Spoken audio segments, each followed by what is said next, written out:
রাঁধুনি হতে হলে অবশ্যই রান্নার ক্ষেত্রে খারাপ মন্তব্য শুনেও রান্নার কাজে বিরূপ মনোভাব না আনার মতো স্থির মন মানসিকতা থাকতে হবে। হ্যালো এভরিওয়ান, আসসালামু আলাইকুম। আজকে রান্না করার জন্য এখানে মুরগির কিছু কলজা নিয়েছি আর মাছ ভেজে নিচ্ছি বিরান করার জন্য। মাছগুলো ভেজে নেওয়া হয়ে গেলে এখানে আমি কিছু পেঁয়াজ কুচি ভেজে নিচ্ছি। পেঁয়াজগুলো ভেজে নেওয়ার পর এক এক করে আমি মশলাগুলো দিয়ে দিচ্ছি। এখানে রসুনের পেস্ট দিলাম, হলুদ গুঁড়ো দিলাম, মরিচ গুঁড়ো দিলাম আর দিয়ে দিলাম স্বাদ মতো লবণ। এখন অল্প একটু পানি দিয়ে মশলাটা ভালো করে কষিয়ে নেব। মশলাটা কষিয়ে নেওয়া হয়ে গেলে আমি মাছগুলো দিয়ে দিলাম। এখন পরিমাণ মতো পানি দিয়ে আমি একটি ঢাকনা দিয়ে ঢেকে রান্না করে নেব। মাছগুলো হয়ে গেলে আমি নামানোর আগে আমি কিছু ধনিয়াপাতা দিয়ে দিলাম ফ্লেভারের জন্য। মাছের তরকারিটা হয়ে গেলে এখানে আমি মুরগির কিছু কলজা নিয়েছি, এই কলজাগুলো আমি ভুনা করে নেব। এখন একটি কড়াই বসিয়ে দিলাম, কড়াইয়ের মধ্যে দিয়ে দিলাম পরিমাণ মতো তেল। তেলটা গরম হয়ে গেলে এখানে কেটে রাখা পেঁয়াজ এবং কাঁচামরিচ দিয়ে দিলাম। কাঁচামরিচের পরিমাণটা আমি একটু বেশি দিয়েছি, কারণ এখানে কোনো প্রকার আমি শুকনা মরিচটা ব্যবহার করব না। পেঁয়াজ এবং কাঁচামরিচটা ভেজে নেওয়া হয়ে গেলে এখানে দিয়ে দিলাম আদা পেস্ট, রসুন পেস্ট, হলুদ গুঁড়ো আর দিয়ে দিলাম স্বাদ মতো লবণ। এখন দিয়ে দিলাম এলাচ আর দারচিনি। মশলাটা তেলের মধ্যে আমি অল্প কিছুক্ষণ অল্প আঁচে ভেজে নেব।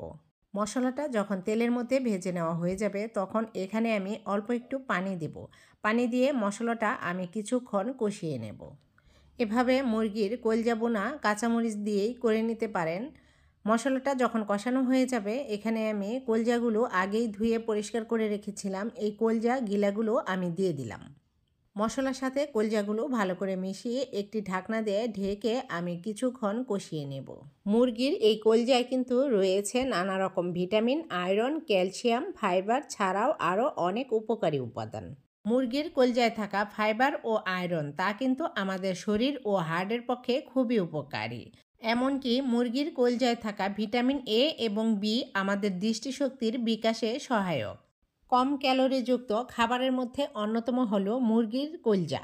ওজন কমাতে এবং স্থূলতা প্রতিরোধে মুরগির কলজা কিন্তু খুবই কার্যকর।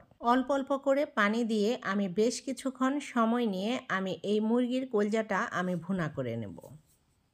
যাদের নাকি রক্তে আয়রনের মাত্রা কমে যায় তারা এই মুরগির কলজা খেয়ে নিতে পারেন রক্তে আয়রনের মাত্রা বাড়াতে।